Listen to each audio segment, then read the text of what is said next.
Hi everyone, my name is Arya Bhave and my team's name is GreenFlag.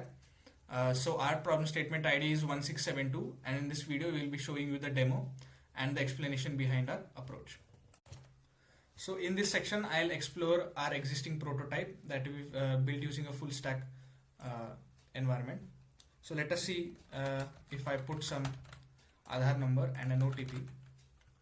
We can send a verify OTP and it will process our CAPTCHA and examine us and give us a flag of a genuine user. So we can see that this login attempt is immediately updated on the admin panel. The data points that we're collecting are timestamp, IP address, user agent, time on page, average mouse speed, mouse acceleration, and subsequent is bot flag. In addition to this, we've also collected detailed information such as this. Now let us simulate a bot login to see what happens when a bot attempts to login. So for this we are going to use Selenium scripts.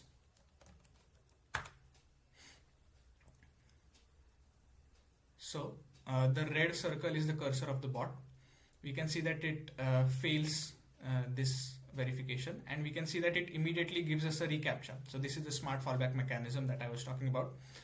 So this currently is interesting because we are planning to integrate our solution for the blind and deaf people as well. We are working with existing terminal interfaces that will help us to assist login CAPTCHAs for those who are visually impaired or auditorily impaired.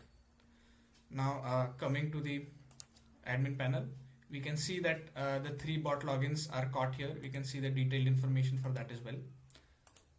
Now let us test our existing solution with tools like Postman. So let us send a request and you can see that here once we reload, the Postman runtime is non-existent and the user agent is Postman.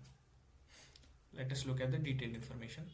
You can see that all of these things are not there and there is no user data that exists within the bot mechanism. So yeah, that is our solution and this is what we are planning to deploy within our. So in this segment, I'll be explaining our approach behind the solution. So our solution follows a passive CAPTCHA mechanism that follows a smart fallback. So this diagram describes our solution and our proposed approach.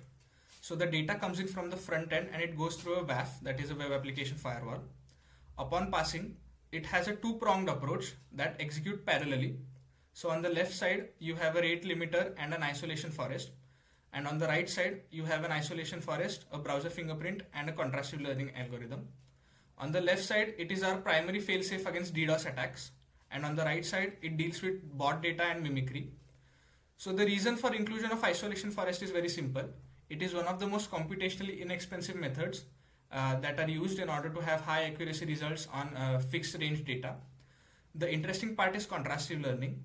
So contrastive learning has an inherent fail-safe against mimicry. So it is virtually impossible to reverse engineer a solution because contrastive learning is directly dependent on clustering algorithms.